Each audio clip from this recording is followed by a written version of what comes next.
Well, hello, everyone. Thank you for joining us from the Episcopal Diocese of Central New York. My name is Adam Eichelberger, and I am the program coordinator and secretary of convention for the diocese. And we're so thankful for you joining us whenever you are on this very important conversation about how we in our community can address this topic of Islamophobia.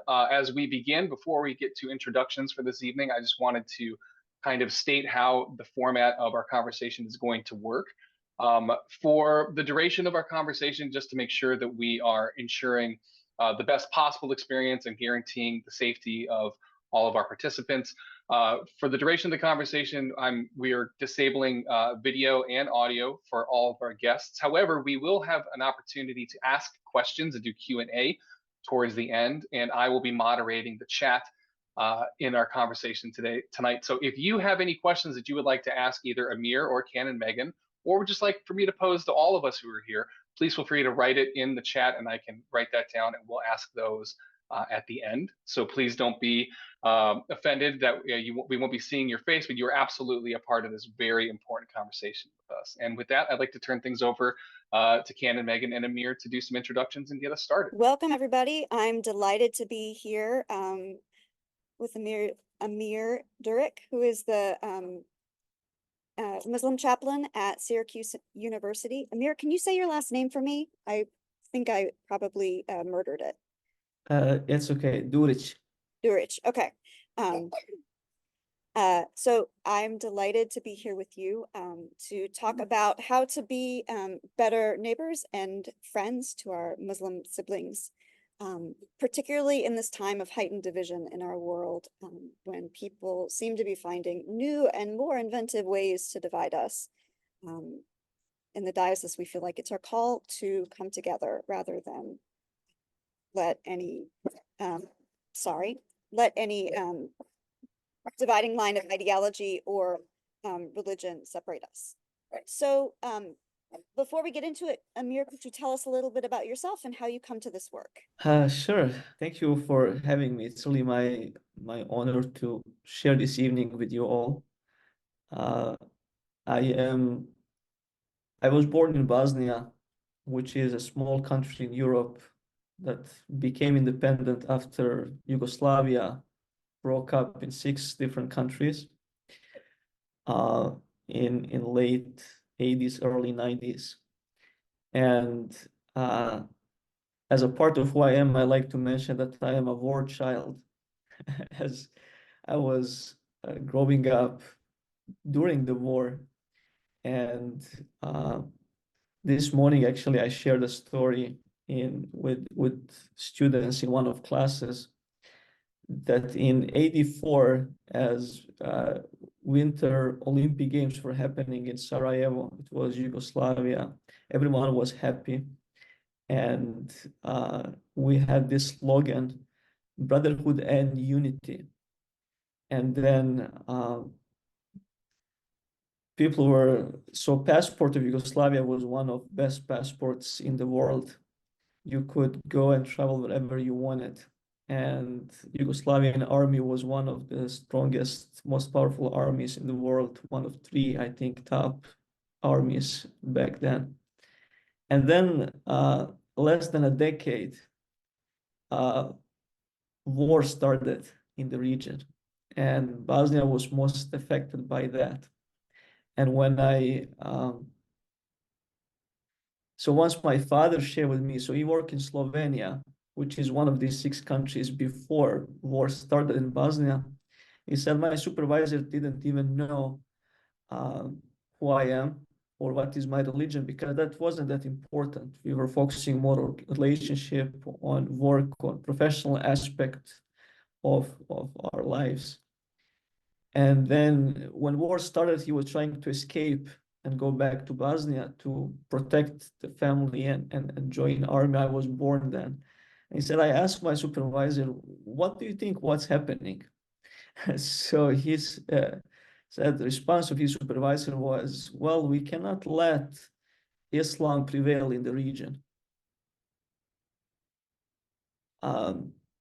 So that is something that stayed with me And now I share that from time to time just to give context how religion can be used as tool to divide people,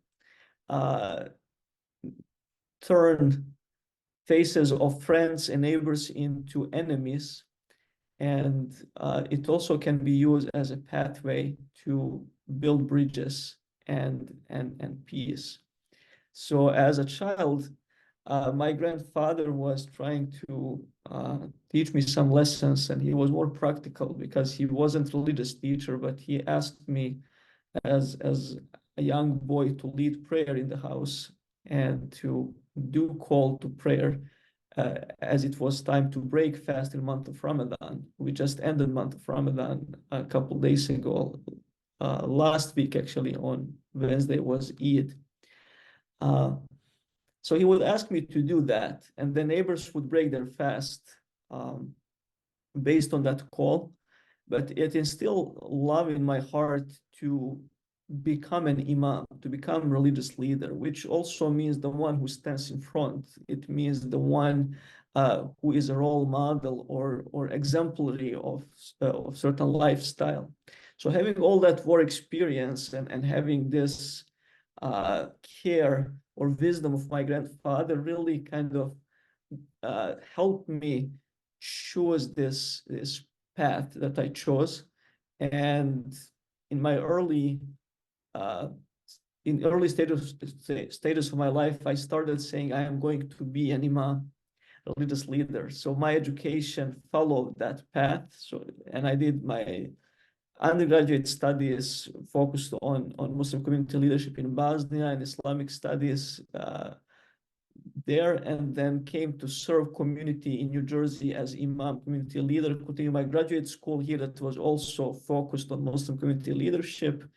And then it brought me to Syracuse almost 7 years ago. So I moved to Syracuse in 2017 to serve as imam and Muslim chaplain here at Syracuse University.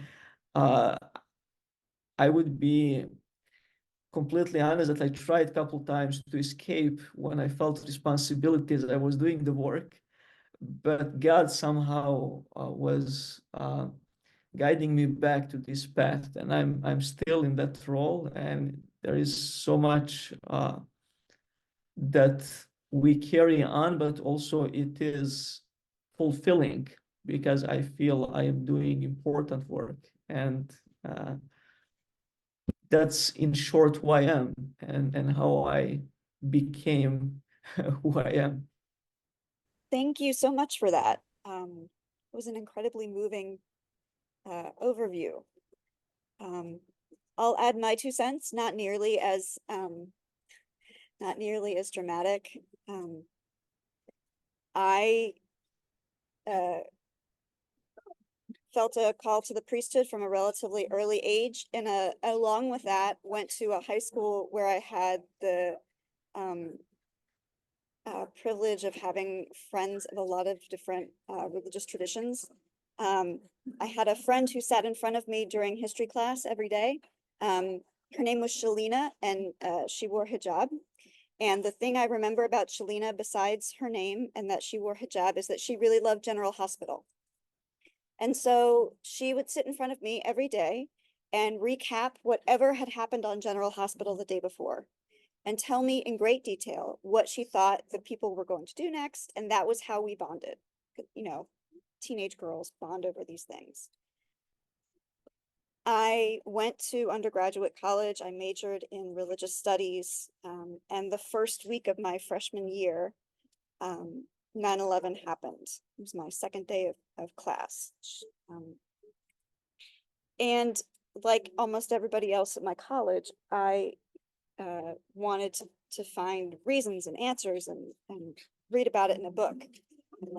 But I also wanted to square what people were saying about what had happened, and the way I was hearing politicians blame Islam with what I remembered about my friends in high school.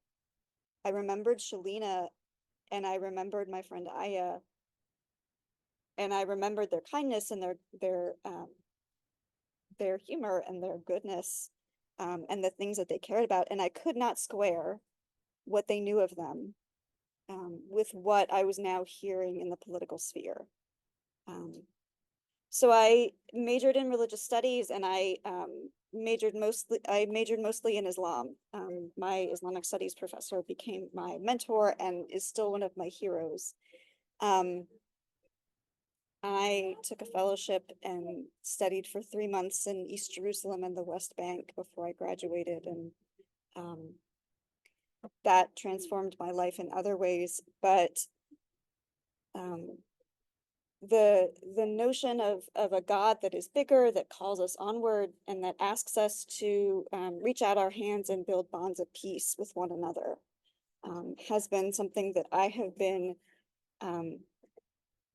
blessed to kind of follow in my ministry. And one of my favorite things about my vocation is that I get to team up with people of other traditions who are trying to do the same thing. Nothing is more rewarding to me than finding people in other traditions who are also standing up for justice and peace and want to work for those things. It's particularly easy as a Christian right now to be demoralized and frustrated because we get caught in our own little echo chambers of our own. All we hear about our church is the horrible screaming right wing. But to look across the aisle and hear from people of different religions and faiths who are doing wonderful, amazing work, who are living out the call to peace and justice and universal love in transformative ways, who remind us that this call is a universal one, is a human one, and we all have work to do. So that's how I got here.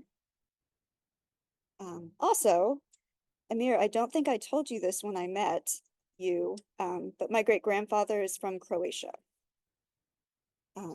So we're probably long-distance cousins or something. Well, good to know. Yeah. You share that part. Yeah, so that's where the Castellan comes from. So they immigrated in the 18-somethings, but yep. So now that we know who everybody is, can you talk about sort of an elevator speech version of how you would describe Islam for someone who had never encountered it before? How would you sum it up? Yeah, I usually do it by using a triple I model, which is talking about Islam, Iman, and Ihsan. And Islam is focused more on tangible practices, what people do. And as religion, Islam is pretty structured in a way to lead and guide in what we're supposed to do on a daily basis, but then also annually and then in our life as well. So there are 5 main pillars of Islam, and one of them being testimony of faith, or shahadat, how we call that. And then it is something that we carry in our hearts, but also keep repeating throughout daily prayers. So second pillar of Islam is 5 daily prayers that are spread throughout the day. And they're determined based on the movement of the sun, and each one has window of flexibility, at least 1.5 or 2 hours to be prayed.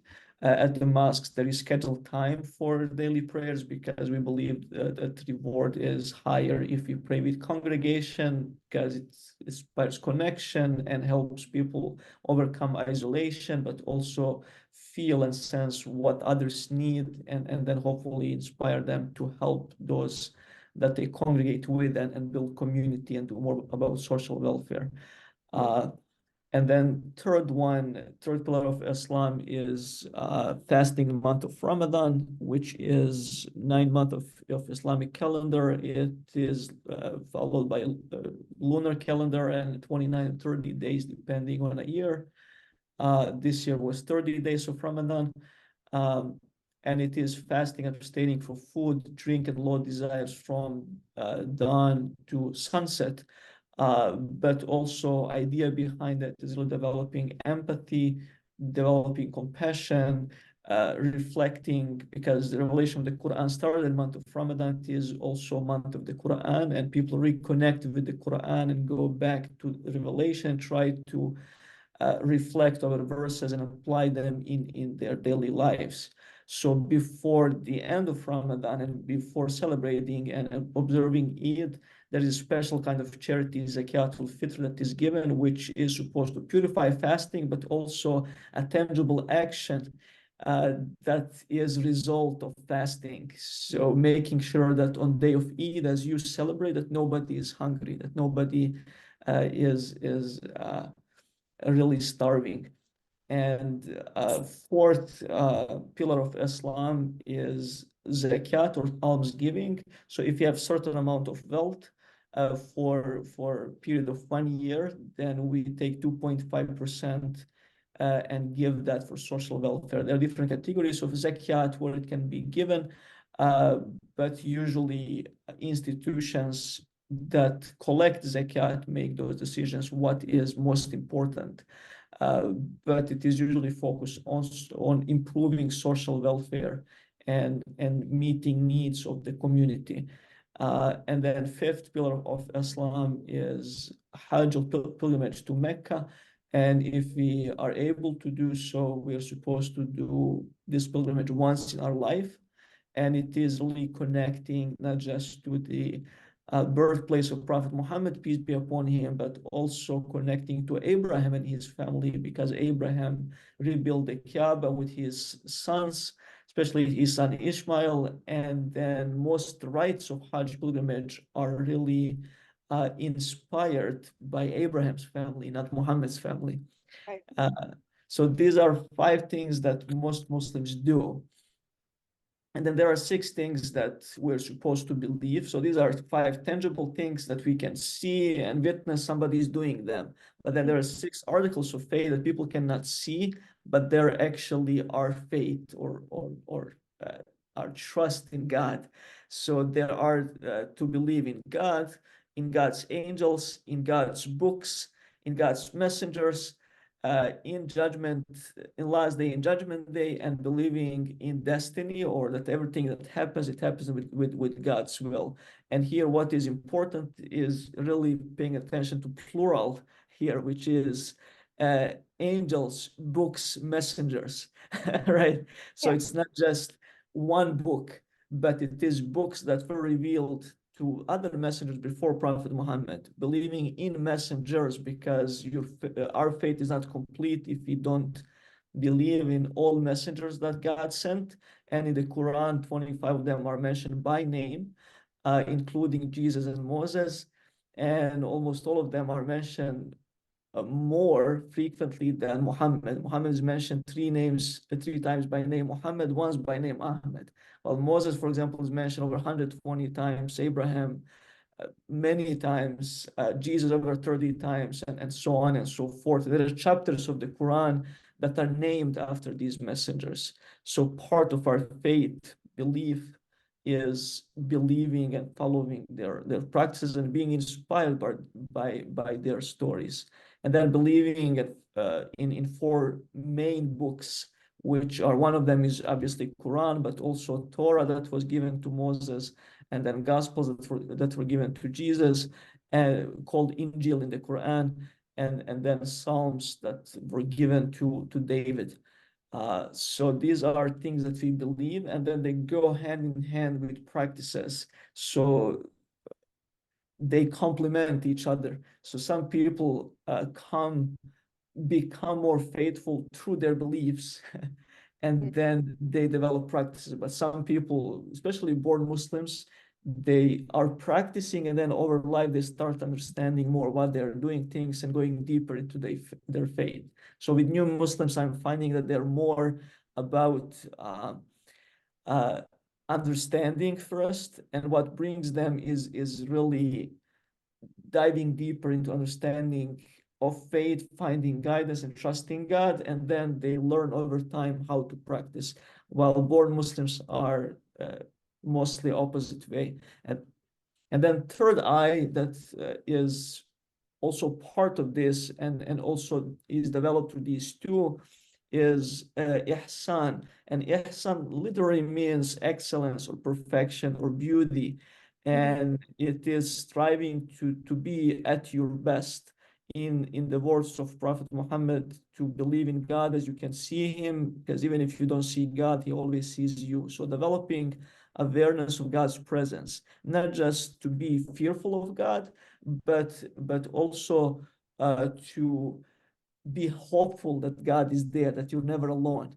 So even if you're most desperate, if everyone else gives up on you, closes the door on you, and you're losing hope in people, if you have this awareness, you know that God is there, and God will help you if you develop relationship with him. So Islam and Iman really lead into Ihsan. And then Ihsan is more about the character development, awareness, consciousness, and using this more as meditation or contemplation to really be in harmony with the universe and everything else that God created around us. So it occurs to me that there's a fair amount of resonance between the way Episcopalians approach our faith. So a lot of other, particularly in the West, Protestant Christian traditions tend to think a lot about a belief. You know, you have to have right belief. You have to think about things the right way. Episcopalians tend to push that to the side and talk about, are you praying the right way? Do you come together? Do you have the right kind of liturgical mindset? Do you pray? We call it the daily office. You have set prayers throughout the day according to the monastic hours. And we have that in common with the Orthodox Christians from the East. And are you living a life that is ethical, that is full of justice, that brings God's goodness and love into the world? We tend to be much more about praxis and action as an emphasis, and in that way approaching God, rather than have you got everything about God figured out in your belief, which I find a lot of resonance when I talk to my especially my Reformed Jewish friends and my Muslim friends. And they're like, ah, yes, it's about what you do, not so much what you think.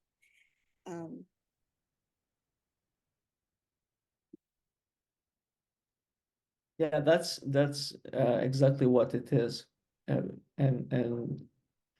in lifespan, ideal scenario is to combine this all, to have both aspects, but in reality, not everyone understands or thinks, but they do. And then sometimes you do have people that are faithful but not really practicing. For example, they are not at that level yet, but their goal is to be there. So we're all in a way work in progress. Yeah. Yeah. Can you talk more about the notion of sort of the people of the book and the kind of different Muslims' understandings of the different messengers that God has used throughout time, and how that and those notions, I think for a lot of Christians, that's not a concept we hear about in Islam. So, and it's always something I've really liked. Yeah, Talk about the stuff I like. I will share a little bit, and then you feel free to guide me with your questions, where you think or what you think would be most beneficial, because you know better what it needs to be probably shared, because there is so much that can be shared, and we have only limited time tonight together. But I will start with saying that in general, in Islam, there is no entitlement. So many calls in the Quran are, so one is Ya ayyuhalladhina amanu, which is, O you who believe. And then there is general call, Ya ayyuhan nas, which is, O human beings, O people. And then this call, O people, is for everyone. And then in Surah Hujurat, there is one verse where God says, well-known verse, maybe you all heard that multiple times, but all people, we have created you from a male and female, from single male and female, and made you into nations and tribes, so you may know one another. And then it says, Inna akramakum indallahi atqakum, which means the best of you is the one who is most aware of God, or who is most righteous or most conscious of God.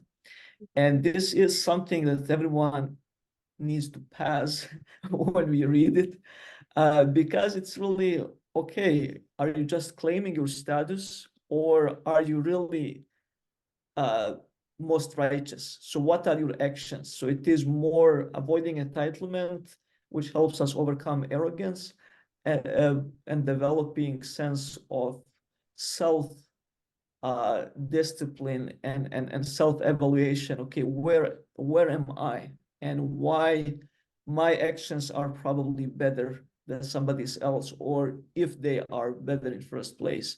But then there is a special status for the people of the book, Ahlul Kitab, throughout the Quran.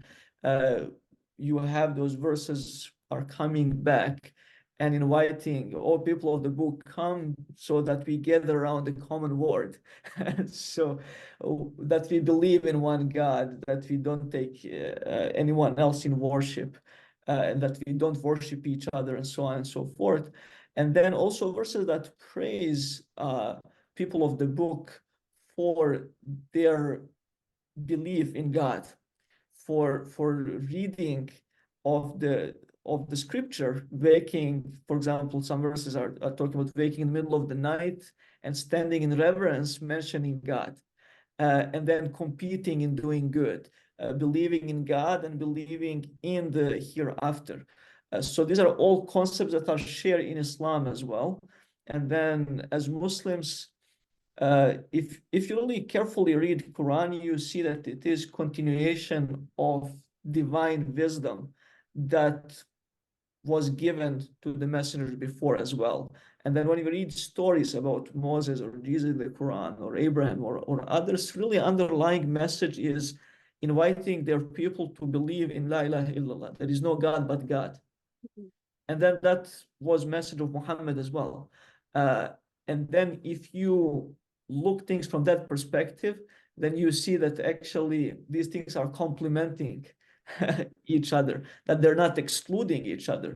And then in the Quran, you have invitation not just to believe in these books and messages that came before, but then also to have respect, or to draw wisdom from these books and messengers that came before, which is very important. And I find it helpful from time to time to read verses from the Bible, for example, because they inform or give me additional perspective and insight about something that is in the Quran. And then there are places in the Quran where God says, if you don't know, ask those who follow the book or were given a book before you. But somehow we overlook these verses. And if you really want to make connection, then that is that God's message is pretty much clear. It is shared in certain way, and then messages or parts of the message, divine message that was given to different messengers, are complementing each other. And if you put them all in front of you, then you are able actually to be more faithful. I'm glad you mentioned that verse. You know, I have made you different so that you might know one another. That has really shaped my understanding of our Tower of Babylon story and the Pentecost story. So often in the Christian tradition, those are preached as opposites, that it was a great sin that made people different at the Tower of Babylon. And it is our sin that has divided us, and God intends to erase this sin and make us all the same. But then I hear this verse about, you know, I have made you so that you can know one another and delight in your diversity, and so that you might come to know me more fully. And in our Pentecost story, when the Holy Spirit comes down on the disciples in Jerusalem, after Jesus ascends on the Mount of Olives, which y'all also have, because there's a mosque there, and they're very friendly. The languages aren't erased. The multiplicity of languages in our story is kept. The disciples are transformed so that they might understand the varied languages. And so for me, the Quranic verse, "I have made you so that you might know one another," really speaks to me about God being present in the diversity, and the diversity being an instrument for us to better know the hugeness of God, and for us not to be afraid of it, but to use it as a blessing. That's a beautiful way to describe it. Mm-hmm. So if I could come in and just ask a quick question of you, Amir, because a lot of our conversation this evening is around how we can address the issue of Islamophobia in our communities. And I think that, first of all, thank you so much for helping kind of set this table so we can start to understand that there are so many beautiful things that we share in our shared faith. For those of us who have an understanding of God through a Christian perspective, and for those of you who understand God from a Muslim perspective. What are, if you could, because I think that maybe there's a prevailing view of Islam that it is violent. And that there's this kind of association of Islam and violence. How can we best refute that position that so many people, and unfortunately so many Christians, seem to espouse, that Islam is a religion of violence, or sometimes called like a faith of the sword? Can you help us kind of unpack that and address that more? Yeah, sure. That's a great question, and a very important conversation to have. And I always go back to really importance of making relationships stronger. So once you get to know someone who shares this faith, then it is really the best way to see for yourself what it is. Sometimes it's important, but it becomes exhausting to go and keep repeating that Islam is not about violence, that it is outliers, that it is a very minority of these extreme groups that are misusing certain verses to go and do horrible things, which are all facts, but in my experience, people don't really buy for it. Because they say, okay, you say that because you are probably Muslim, but every time when I came to in situation to develop relationship with someone, then these things would emerge and people would start actually seeing themselves and reading more themselves. They will have more interest to find more and then ask questions, specific questions that help them really refute that. They would say, no, but Islam is not about violence. Actually, everything I saw and everything I experienced is opposite from that. But if I just say that, then it's not always well received. So I think in our community, it's really, and everywhere, it's important to give a chance to be intentional about making attempt to go out of our comfort zone and meet our neighbors, meet our colleagues, meet community members who are Muslims, who live Islam, and then just meet them as human beings. And then if you meet them as human beings, then you have strong foundation to build on that. I'm not saying that we will always agree, or that everything will be same, or that we will agree, okay, we are same or have common ground. No, it won't be the case all the time. But if you have strong foundation, if you know each other as human being without any attachments, then it is easier to really distinguish, because if you have a relation with someone, you give them a chance to introduce who they are in their own narrative, in their own way, but also you observe their actions, and then you're able to become advocates. Sometimes we're asking people also to speak up, to be allies, advocates, but people are not clear themselves what they're supposed to do. But if I know Adam, for example, and I know who Adam is and his qualities or friends that Megan mentioned from college, you talk about them and say, everything I know about them is this actually.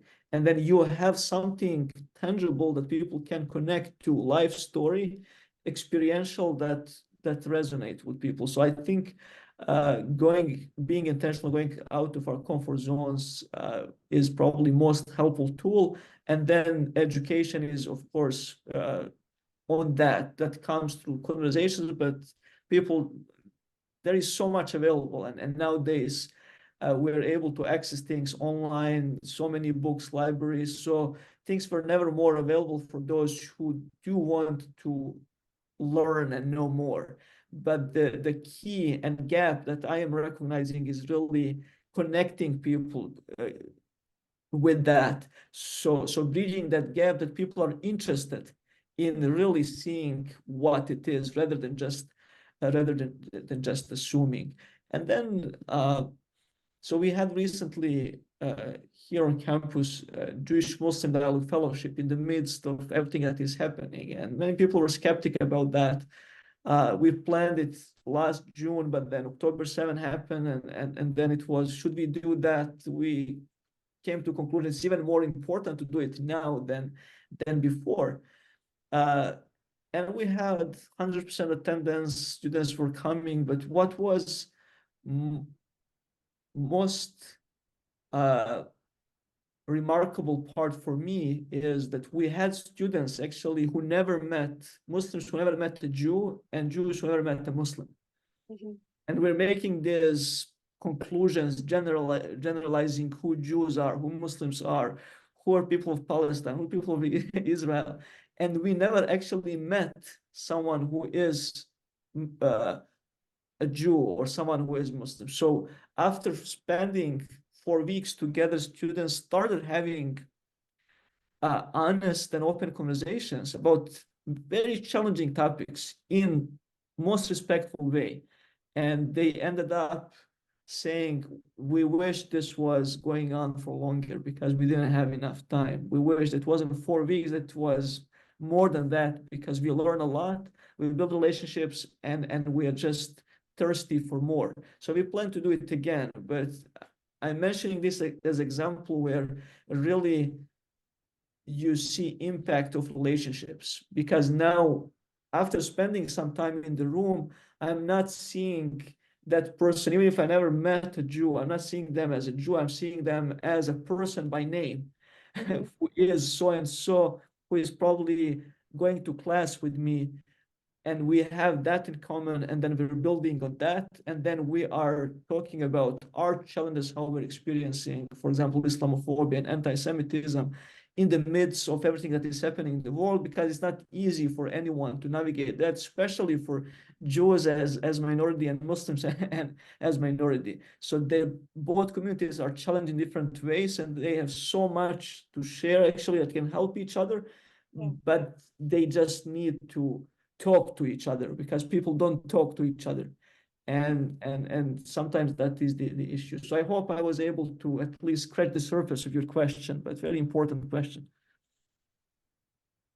Yeah, I think that's fantastic, and I'm really heartened by the dialogue series with Muslims and Jews. I think that's phenomenal. And I'm every time someone talks about Islam and violence, I always want to break out the list of Christian scriptures that are used to legitimize violence, which is exceedingly long, and not something that usually gets pointed to in those conversations. But the truth is, power doesn't do any religion any favors. No religion has generally been responsible with power. And people who feel that they are out of options, and people who feel like they have been oppressed for generations upon generations will do desperate and sometimes horrifying things. And that is something that cuts across religions. So violence is a human problem. It's not a problem of religion, of any particular religion. So we all yeah. struggle with this. That's important reminder, because often we do blame religions, but many conflicts are not religious conflicts, including the one that we are witnessing now. And rather than blaming religions, it's important to actually draw strength from our rich faith traditions and to use that as tool to bring people together rather than point fingers and deepen division. Exactly, like you said, there are streams within Judaism, within Islam, within Christianity that push us towards peace and push us towards, giving up power and serving one another and living together in diversity. There are also streams within all of these religions that push us towards exclusivity and horrifying things if we let them. The question is, which stream are we going to listen to? But if we turn our back on religion entirely to solve these problems, then we've given up a wonderful tool to fix it. And then we seed the field towards people who are only going to use it for harm. So another thing I was hoping maybe, and Megan, I hope that you can also please weigh in on this too, especially with your experience and your knowledge. But Amir, I'll start this question with you.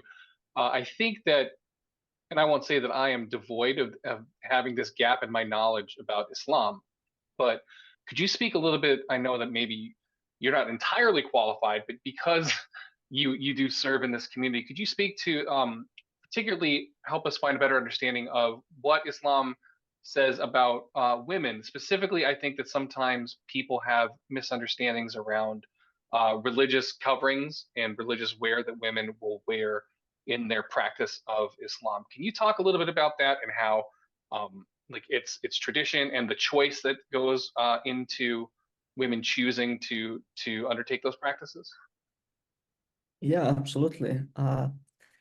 So sometimes you have theory and you have practice. So, and they're not always the same. And if you really see or read Quranic verses in the context when they were revealed, we will see how much Islam contributed to improve lives of women. So when it comes to improving their status, so they call that the age of ignorance, Jahiliyyah, before relation with Quran started. And one reason for that was actually how women were treated. They were almost treated as inheritance. They didn't have right to inherit. Polygamy was unlimited. They were treating almost as just slaves or servants, and something that is used as tool rather than human being. So, and then you have revelation of the Quran. So one thing also, it was shame, embarrassment if you get a female child. So in historic research, you find that they were bearing alive female children, some of families. And then Islam comes and transforms that all. So when we're analyzing from what we see and what we know now. But if you really think about what was the case, what was the context, we'll see improvement even 14 centuries ago. But let's say even nowadays, it's important to see that Quranic verses are not actually putting women in a position that is where women is misadvantaged in terms of who they are in front of God. Men and women are equal. And going back to this verse, that the best of you is those who are most righteous. So in terms of our relationship with God, our life, so men and women have the same status. In terms of roles that they're playing in society, sometimes these things are seen in different ways. And then also different cultures contributed to how this was portrayed. So patriarchy, for example, was and still is a huge issue in many of these societies, because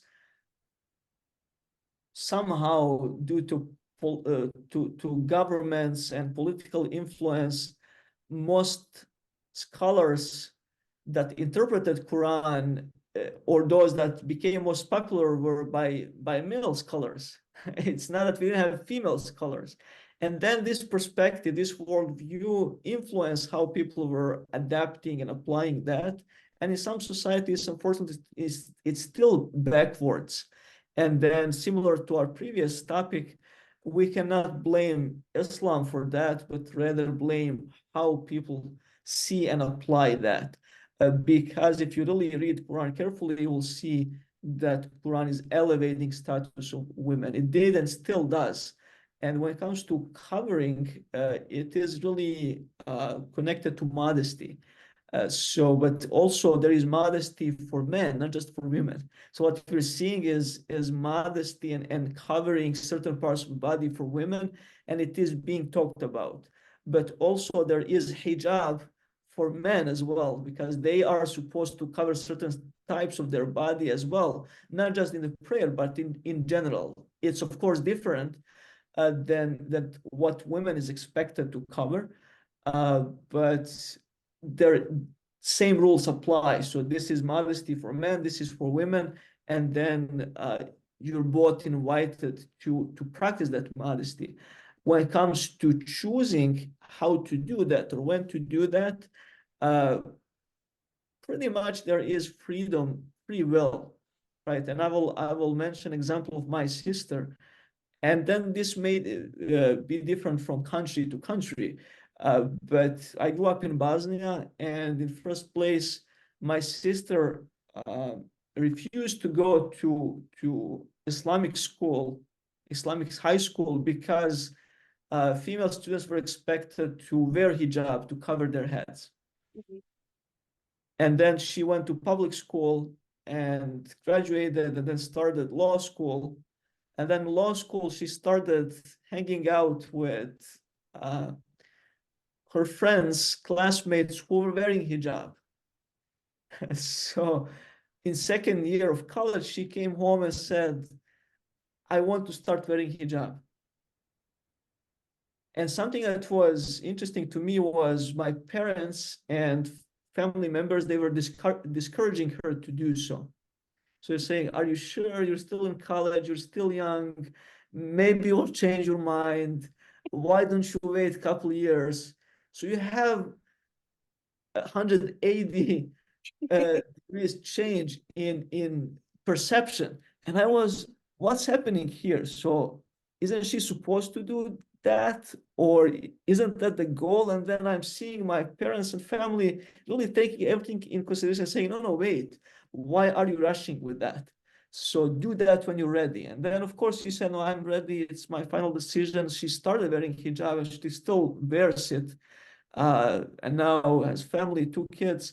So she never really stopped wearing hijab. But it was a moment that was eye-opening for me. And in many other countries, it's the same. So if somebody doesn't do that, doesn't mean that they're less religious. It doesn't mean that they're not modest. It doesn't mean that they are less Muslim than somebody else. So it's very important. But this is ideal, because if you pray, then you're supposed to cover your head, right? So, and that is ideal, that everyone is striving towards. But when you do that, and how you do that is really in real life, the matter of free will, and when each individual is ready to make that decision. thank, yeah, my mute's off. Thank you for sharing that story about your sister. I really love it. I love the thought of your parents being like, maybe it's just a phase. So I mentioned my friend Aya from high school. We're still in contact on Facebook, and she went through a period of discernment about whether to stop wearing hijab. She talked about it on social media and kind of what she was thinking and what it meant to her, and the way she originally adopted it, and kind of how her faith evolved. And it was really beautiful and meaningful to me, to kind of walk along with her as she sort of came to a different discernment in her faith about how she was going to express what her Muslim identity meant to her and how she was going to manifest it in the world. But it was very clearly like a part of her outward expression of who she was and how she understood her relationship with God, that I felt privileged to be able to kind of like join her in via Facebook. But as Christians, we have elements of modesty and veiling in our tradition too. Think of all the pictures of celebrities going to meet the Pope. All of the women have veils on their heads. When I go to Israel and Palestine and I go in Orthodox churches, the expectation is you cover your head as a woman. And that's entirely acceptable. The kind of conversation around it is different. But we have these notions about head covering and that as a show of respect to God as well. And also, one of the cornerstones of feminism is that you let women decide what to do with things on their heads. So for Christian women to be agonizing over what Muslim women do with their head covering is a little much in my book. So awesome. So just to make sure that we are mindful, of course, Amir, of your time, and I hope that maybe this is a great place for us to build off of and continue further conversations with our Muslim brothers and sisters. We did have one or two questions that I wanted to take an opportunity to ask you, and you could give us a little bit of insight on. The first one that we have is there a passage or a figure in our shared holy books that you would like more Christians to know a Muslim perspective on? What I find when we are talking about messengers, especially when it comes to Jesus, I think it is one figure that is important to be, it's shared, but then also how it is portrayed, and love for Jesus and Mary. And of course, roles might be different and often are different, which is okay, but just respect and love, and then invitation to follow the example of Jesus, for example, I think is inspiring for both Muslims and Christians, because sometimes you say, okay, probably, and I heard this from many Christian brothers and sisters. Well, we didn't know that you love Jesus too. Well, we do, but probably in a little different way. So there is inspiration there. So this is my understanding of the question. So help me if I'm not understanding it the right way. No, absolutely. And I think that that's a great thing to point out, that because of obviously in the Christian world, or from a Christian perspective, there is a obvious deep reverence for Jesus in our tradition. And I think that one of the things that I've heard you say and other Muslims that I've spoken with is that there is no irreverence for Jesus in Islam.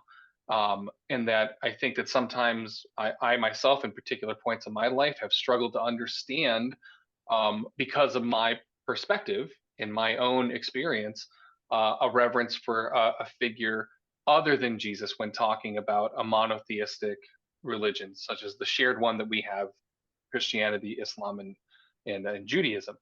And to me, I find it very much, I think it's beautiful, the the reverence that that Muslims place on the relationship with Muhammad. And I understand that like I don't have the same experience, but I really treasure that there is no dismissal. And one of the things that I think that I'll speak from my own experience as a Christian, is that I do not dismiss, like as you talked about messengers, people of great importance that are shared in these traditions, uh, that they don't get dismissed, and that I could possibly do a better job of honoring that in my own faith practice as well. Another question. Oh, Megan, did you want to add something? Go ahead. Was it Muhammad's uncle who was Christian in his family? Didn't he have family members who So or so his uncles were more mushriks or polytheists, but actually when the revelation of the Quran started, and when he wasn't sure what was happening and ran home, and his wife Khadija covered him and provided emotional support. So when he calmed down, she took him to Warqa ibn Nawfal. And Warqa ibn Nawfal is a person, remarkable person that is mentioned in all seeras or life stories, biographies of the Prophet Muhammad's life. So he was a Christian. So he knew scriptures. He knew Hebrew. He knew other languages. And then he was Khadija's cousin, or so they had relationship. And she took him to Warqa ibn Nawfal and said, "Share your story." So he said, "Okay, son, what happened?" And then he shared what happened. And he said, "Well, this is same creature that came to Jesus, that came to Moses, that came." And there was a name that he used referring to angel Gabriel. So and then he told him, I wish I was alive when people expel you from Mecca. I would stand with you. I would support you. So he was already in his old age, and he was toward the end of his life. And then Muhammad was surprised. Okay, this is what just happened to me, and how do you know? So are they going to expel me? He said, well, nobody experienced something like that their people didn't misunderstand them at the beginning, and that they didn't expel them. So he said, well, people will come after you because your mission in a way is going to transform society, and people will not understand it in the first place. But it was Warqa ibn Nawfal, who was actually a Christian and who knew scriptures, that provided that support and explanation, help him understand first revelation, what happened. And because he was questioning, okay, am I okay? Am I going crazy? What just happened to me in the cave, right? So Warqa ibn Nawfal provided context and explanation based on the knowledge that he had about previous scriptures. And then one more question, and I'm going to kind of make this a two-parter. So please feel to answer as much or as little as you feel comfortable. So I think that for many of us who are members of the Episcopal Church, or for many Christian traditions, we kind of have a general idea of what we would consider worship looks like. So like, for example, what does Sunday look like for us when we go to church? What does that kind of order of worship look like?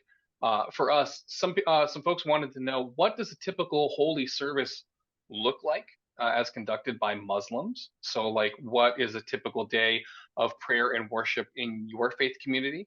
And then my own question that I wanted to kind of tag along with that is, I know, Megan, I've heard you talk about this, and I've heard a lot of people I know talk about this before. Christians have this really bad idea that like, oh, we are connected to, like, for example, our Jewish brothers and sisters. So like during times of the year, like we're going to participate in Seders. And that is kind of really not great. And we try and espouse not doing that. What, if any, participation is allowed or permitted that somebody who is not a person who observes Islam, like for example myself, is there any way for me to participate in worship with a Muslim community without being offensive or trying to co-opt the faith? Yeah, so absolutely. So let me start with the first part of the question, which is how is a typical holy service conducted for Muslims? So we have 5 daily prayers, and structure is pretty much the same.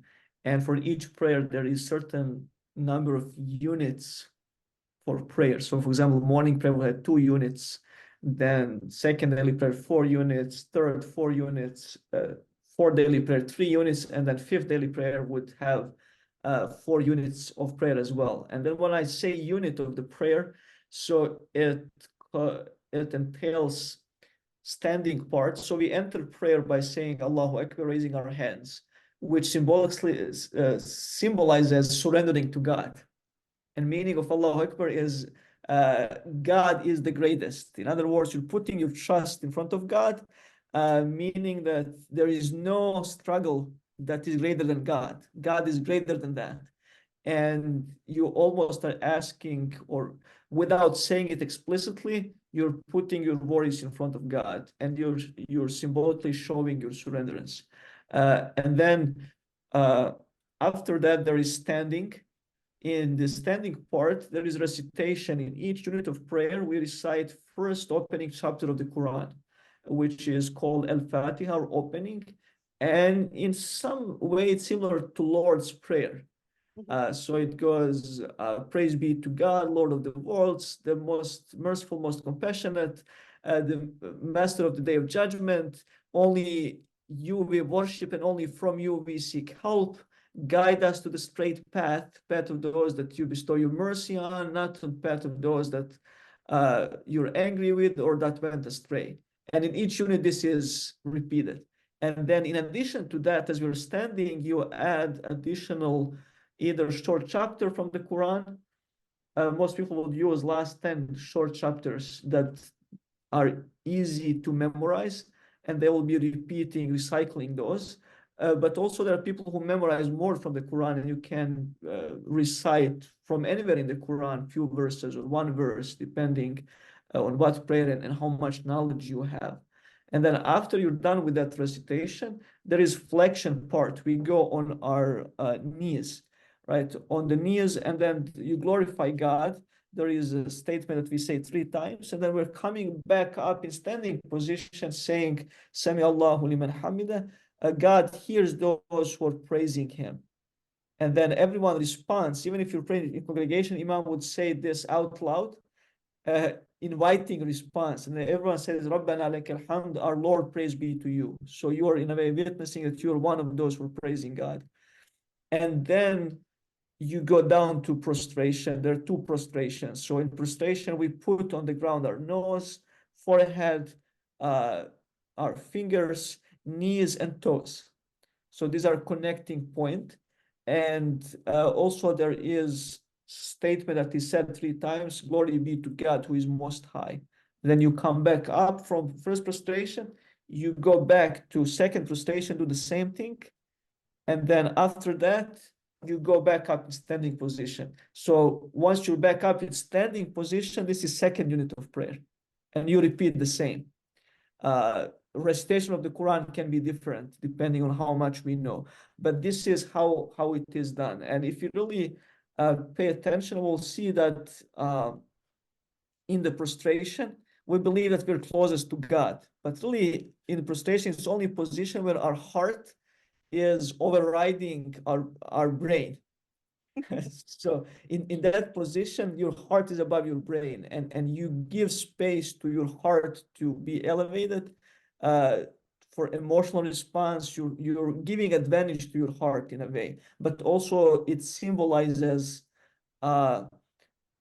humility, right? You are putting your face in front of God, right? You are overcoming your arrogance. And then between this opening, Allahu Akbar, when we raise our hands, God is greatest, and then exiting point is, depending on how many units of the prayer, exiting point is sharing peace with angels and people around you, which is turning on the right, saying Assalamu alaikum wa rahmatullah, peace be upon you. And then on the left side, Assalamu alaikum wa rahmatullah, peace be upon you. and then referring to your greeting angels and human beings. So between that opening part and this exiting point, there is no talking to human beings. So if you say something to another human next to you, you nullified your prayer. So this is between you and God. So it's very individual. Even if you follow Imam in congregations, it still is between you and God, and you cannot talk to other human beings. And this core part of the prayer is in Arabic. So even if it's okay, why in Arabic, why we cannot use other languages? I think wisdom of that is to preserve original meaning, but then also to preserve unity. So if I go as Muslim now in any country of the world and find Muslims and join them in prayer, I'll feel belonging. I will understand fully what they do. And same if they come here. After the prayer, we may not understand a single word, but in the prayer, you will feel this part is shared. And then we are facing Kaaba, which is direction of prayer, the holy mosque in Mecca. Muslims all over the world are doing the same thing. So if you zoom out and if you're able to see prayer happening around the world, you will see that everyone is facing the same direction. And then during pilgrimage in Mecca, you actually see that in front of you. You're imagining it your entire life. And when you do pilgrimage, it's right there. And there is just that profound feeling that everyone has when you go and do pilgrimage. And after the prayer, after this sharing peace, you can actually supplicate in any language. So you can be creative, use any language. But this core of the prayer, which is very short, it takes 5 to 7 minutes for each daily prayer. So altogether, maybe 25 minutes a day or 30 minutes a day. That core of the prayer is in Arabic. And even if it may sound challenging, it's not actually. Most Muslims, so there is a minimum that you need to know, and you don't need to speak or know Arabic to do that.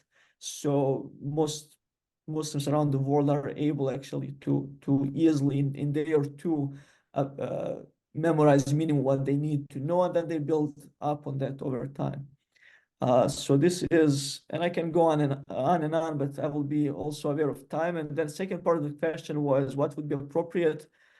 So basically, you can go to mosque at any time. What I do with students from Syracuse University, I take groups twice a semester, and then we go together to mosque. And our goal is to observe one daily prayer, and then to talk about mass, to talk about prayer, and then they have questions. So it's just easier when you go with someone else.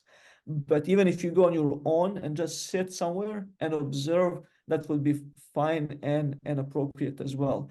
Also on campus, it's a little easier because we pray our Friday Juma prayer. Our Friday service is in the main chapel of Hendricks Chapel. So we move chairs and put prayer mats, and there's still pews behind. So almost every Friday, we have non-Muslims coming and listening in sermon and observing. So sitting in pews and just seeing what's happening is appropriate. So there is no need for some special announcement or anything. So any week, really, Friday at 1:10, people can join. And then also we have non-Muslims who say, okay, I was observing for 2-3 weeks. Now I want to actually be part of the worship. So is that okay? It is okay too. So whenever people feel ready to actually go and just sit in congregation and do things and follow what everyone else is doing, it's also appropriate as long as people feel comfortable. Thank you so much for answering that. Megan, is there anything else that you wanted to add as we kind of close up our time together? I don't think so. Thank you for explaining what exactly goes into the prayer. I've heard the call to prayer so many times, and I can pick out segments with my really awful Arabic, but I haven't known what exactly is in there. So thank you. Of course. Thank you so much, Amir. And then just lastly, as we kind of close our time together, would you be willing to, if there was maybe one like resource or direction that if anybody who watches this or joins this at any point was maybe interested in learning a little bit more about how we can be better neighbors with one another, is there like a good resource that you'd be willing to share with us that we could share with others? Well, when it comes to Islamophobia itself, building relationships, but if someone wants to learn more about Islam itself, a good start would be Introduction to Islam by Tariq Ramadan. So it is one book that gives overview. And then also older book, but maybe something that would resonate with people who are really interested in learning more is Islam Between East and West by Ali Izetbegovic. So there is some philosophy there, but there is also a great connection that he's making because he was the first president of Bosnia. He was imprisoned himself for being part of young Muslims, and he was a great thinker and scholar that is recognized across the Islamic world. So his book, Islam Between East and West, really is kind of helping people bridge misunderstandings and gaps that they may have in navigating these different cultures. And then him being and living in Sarajevo, that is known as the city that where East and West meet based on history and everything else, I think that would be a great read for someone who really wants to go deeper. All right, I'm gonna go find that book. That sounds fascinating. If you have trouble finding that, I do have PDF that I can share, so let me know. But also, I think in libraries they should have it available. All right, Great. wonderful.